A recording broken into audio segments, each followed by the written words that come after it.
क्या आप जानते हैं प्रॉपर्टी पर सही जेंट्री का क्या फर्क पड़ता है?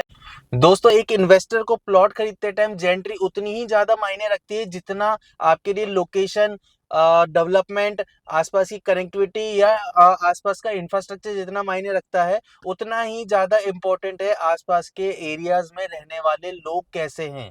तो दोस्तों, एक इन्वेस्टर कभी रिटर्न नहीं देता। हमेशा एक इन्वेस्टर को एंड यूजर रिटर्न देगा। तो दोस्तों, जब किसी एरिया के अंदर में अच्छे लोग, अच्छे प्रोफेशनल्स, गवर्नमेंट एम्प्लॉय या बिजनेस क्लास जब आकर के रहती है, तो उस एरिया का डेवलपमेंट बहुत तेजी से होता है। तो जब किसी एरिया के अंदर में एक अच्छी मानसिकता और अच्छी विचारधारा वाले लोग आकर के रहते हैं, तो उस एरिया के अंदर में रहने वाले बच्चों पे इसका सीधा प्रभाव पड़ता है। उस एरिया के बच्चों का जो मानसिक विकास है वो भी बहुत पॉजिटिव वे में होता है। तो एक अच्छी जेंट्री का प्रभाव आसपास के एरिया को डेवलपमेंट करने के लिए भी होता है।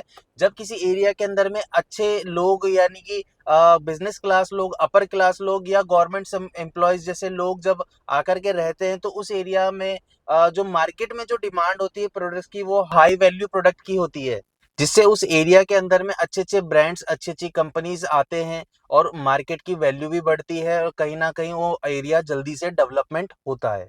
तो माय डियर फ्रेंड्स, जब भी आप किसी एरिया में प्लॉट खरीदे तो उस एरिया को एक्सप्लोर करें कि उस एरिया के आसपास किस तरीके के लोग रह रहे हैं। कहीं कोई ऐसी कम्युनिटी या कोई ऐसे लोग तो नहीं रह रहे कहीं जिसके कारण से वहां पे आने वाले समय में, भविष्य में वहां पे लोगों को रहने में दिक्कत परेशानी हो सकती है। तो दोस्तों, कई बार सही जेंट्री और सही लोकेशन का मेलजोल ही उस एरिया की वैल्यू को बहुत मजबूत करता है। तो जब भी आप प्लॉट खरीदे तो आसपास के एरिया में जरूर देखें कि उस एरिया के अंदर में किस तरीके की जेंट्री, किस तरीके के लोग वहां पे रह रहे हैं, उसके बाद उस एरिया में इन्वेस्ट करें।